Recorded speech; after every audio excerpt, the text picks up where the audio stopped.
વક્તવ્ય આપવા માટે જોરદાર તાળી પાડો.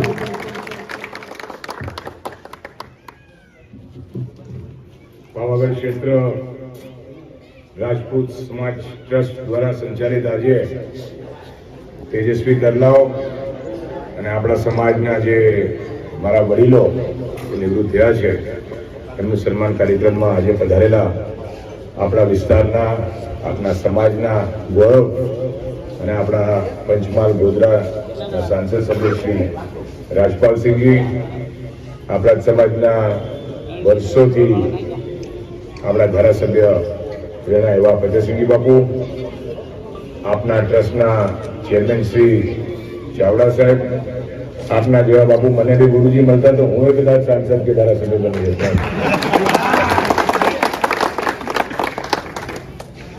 આપના ટ્રસ્ટના તમામ હોદ્દેદારશ્રીઓ, ગામના સરપંચશ્રી અને મોટી સંખ્યામાં મારા યુવાન ભાઈઓ,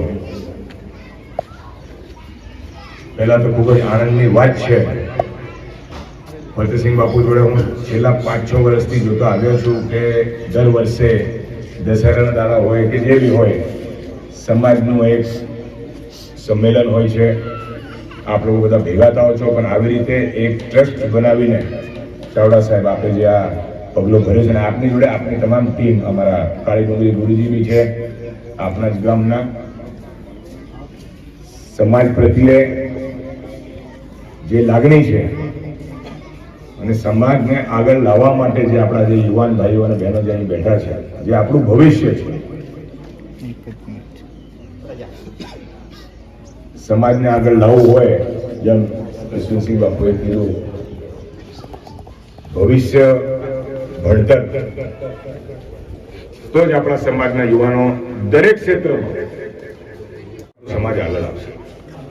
એટલે આપણે જે કીધું, જે પાવાગઢ પ્રાંત, પાવાગઢના તળેટી પર જે 32 કે 35 ગામોથી આપ બધા જે પધાર્યા છે, એટલે આપ સૌને હું ખૂબ ખૂબ દિલથી આપ કરું છું. અને મેં બાપુને કીધું કે આ તમામ વિસ્તાર પાવાગઢથી માંડીને લીમખેડા, ધાનપુર, કંજેટા, રતનમાલ, એમાં વચ્ચે ગોગંબા, હાલોલ, કાલોલ, બારિયા, એ જૂનું બારિયા સ્ટેટ હતું. વડીલોને તો ખ્યાલ છે, પણ કદાચ યુવાનનો એ ખ્યાલ ના આવે.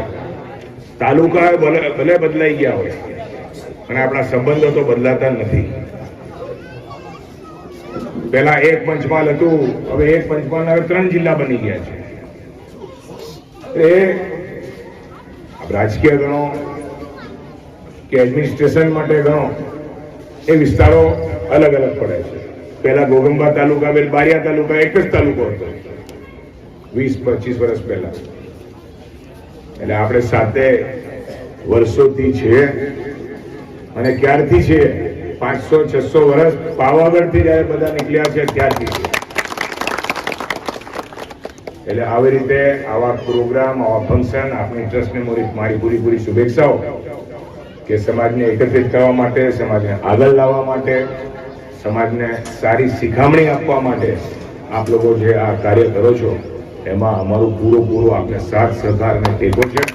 અને જ્યારે બી મારી જરૂરત, કોઈ બી નાનો કાર્યક્રમ હોય, મોટું કાર્યક્રમ હોય, કોઈ બી કાર્યક્રમ હોય, તેમાં હાજરી આપવા માટે હું બહુ ખુશ હોઉં છું.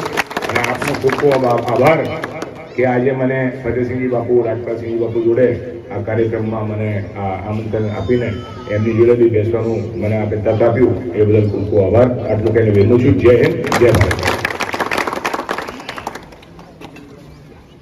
ખૂબ ખૂબ આભાર.